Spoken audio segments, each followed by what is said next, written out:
Hello, I'm Dr. Kelvin, and in this video, I'm going to show you how to treat heel spurs with very simple exercises and without spending a single penny on it. And to make it easier for you to understand heel spurs and these exercises, I'm going to show you something that probably no one has explained to you until now. I'm going to show you what your foot looks like on the inside and how a heel spur forms. A very important structure inside your foot that is related to heel spurs is the plantar fascia. It's a membrane that goes from the heel bone where that bony protrusion we call a spur grows, all the way to your toes. This fascia forms the plantar arch, that curve we have under our feet. And when the fascia undergoes some stress, studies show that this is common in sedentary people, runners, or people who spend a lot of time standing. This fascia becomes inflamed and turns more rigid. And that's what we call plantar fasciitis. But doctor, what does plantar fasciitis have to do with heel spurs? The answer is that one thing has everything to do with the other.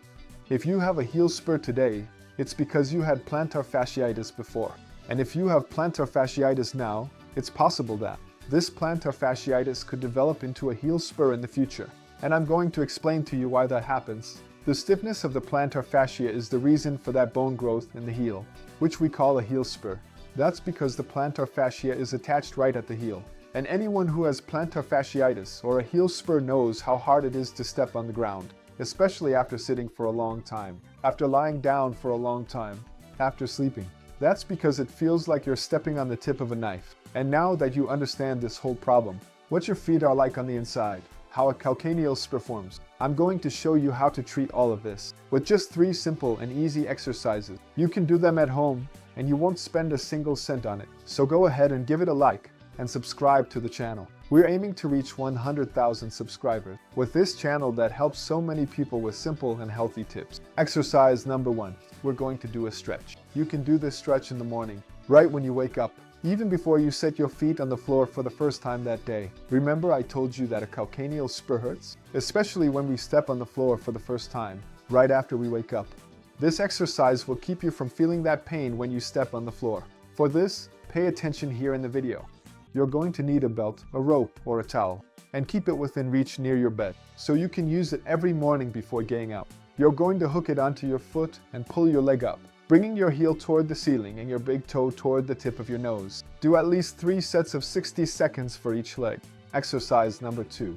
Now we're going to do myofascial release of the plantar fascia. The plantar fascia is an essential component in the treatment of heel spurs, since when this fascia is shortened and stiff, it can cause a lot of problems just like a heel spur. For this, I'm using a spoon.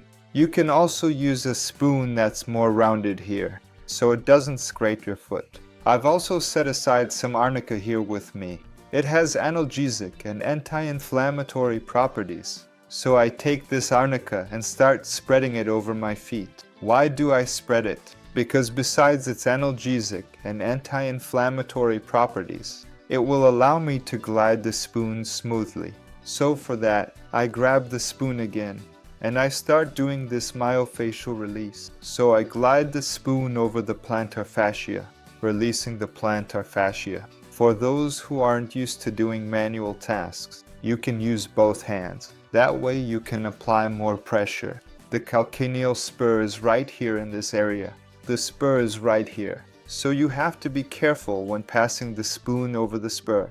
Go very slowly over the spur. And then on the plantar fascia. That's where you can apply more pressure. And you can go along the entire plantar fascia. So you go from the heel all the way to the big toe. Then again starting from the heel. Always lighter in this area and applying more pressure. Going deeper as you move toward the second toe now. Go back. Go slowly all the way to the 3rd toe, 4th and 5th toes. You can do this myofascial release technique using the spoon for the calcaneal spur for about 5 minutes, okay? This will really loosen up your plantar fascia. And after you finish working on the plantar fascia, take the leftover arnica, this cream. It can be any cream if you don't have arnica. And you can do the same thing, but now going down the calf, from the knee all the way to the Achilles tendon as well. Exercise number 3. Now we're going to stretch the calf. You might be wondering, Doctor, what does my calf have to do with a heel spur? Why do I need to stretch my calf to treat a heel spur? What does one thing have to do with the other? And the answer is this: your plantar fascia. When it's stiff, This stiffness is a causative factor for heel spurs. Your plantar fascia is interconnected with the fascia of the calf. So these two structures are connected. So when you have tension, a shortening in the calf, that tension and shortening is transferred to the plantar fascia. That's why it's so important, if you have a heel spur, to stretch your calf. For that, you'll need a small ball. It could be a tennis ball. It could be a spiky massage ball, or even your dog's ball. If you don't have a ball, don't worry. Remember I told you that you're going to treat all of this without spending even a single coin. If you don't have a ball, you can grab a towel, and you're going to roll up that towel, making a little roll with it. Now you're going to place your towel roll, or your ball, under your foot, just like you see in the video. But be very careful not to put it right under your heel spur. Otherwise, it's going to hurt. Bend your front knee, trying to bring it closer to the wall, and hold this stretch for 3 sets of 60 seconds. And then you can switch legs, doing this exercise as well. For the other leg, do it on both sides. And did you know there's a mistake that a lot of people make? Maybe you might be making this mistake.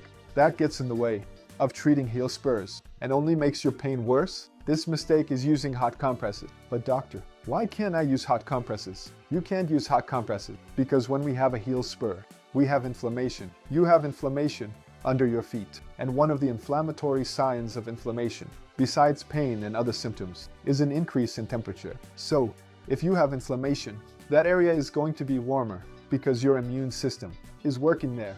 If you use a hot compress, you're just adding fuel to the fire. And you actually need to do the opposite. You need to put that fire out. Ice works as a pain reliever and anti-inflammatory because it lowers the temperature of the area. So, if you have a heel spur or plantar fasciitis, you should use ice. Never use heat. And I'm going to show you how to use ice the right way, using a frozen water bottle. This bottle, in fact, has already helped a lot of people who commented on another video where I taught how to make it. So it really works. For this, freeze a small bottle of water, and when that water turns to ice, you take it, sit in a chair or on your couch, lay a towel out in front of you, and put the bottle on top of it. With your feet on the bottle, you move them back and forth, counting 6 seconds to go and 6 seconds to come back. But look, you should step more lightly when the bottle gets close to the heel spur, so you don't hurt yourself. You'll do this back and forth movement for 5 minutes. So you'll count to 6, 1, 5, and 6, and then go back. 5, 4, 1 for 5 minutes. After that, you take the towel, cover the bottle with the towel, and do another 15 minutes of compress. You're going to step on the bottle covered with the towel, and you need to keep this compress on for 15 minutes, at least 3 times a day. Very well. A lot of people wonder if the heel spur actually goes away after treatment, and the answer is no, it won't go away. Once that bone has grown, the bone stays there, and the only way to remove that bone is with surgery. But doctor, if the spur doesn't go away, why did you teach me all this? I just wasted time on this video. Then, in truth, you didn't waste any time. And if you do these exercises every day, and with consistency, your pain will improve. This bony tip, that spur you have under your foot, she is inflamed. And that's why it hurts. And once you treat that pain, once you take away that inflammatory process, it will stop hurting. Even if that bony tip still stays there under your heel. I myself have a heel spur. If I get an x-ray, it's still there.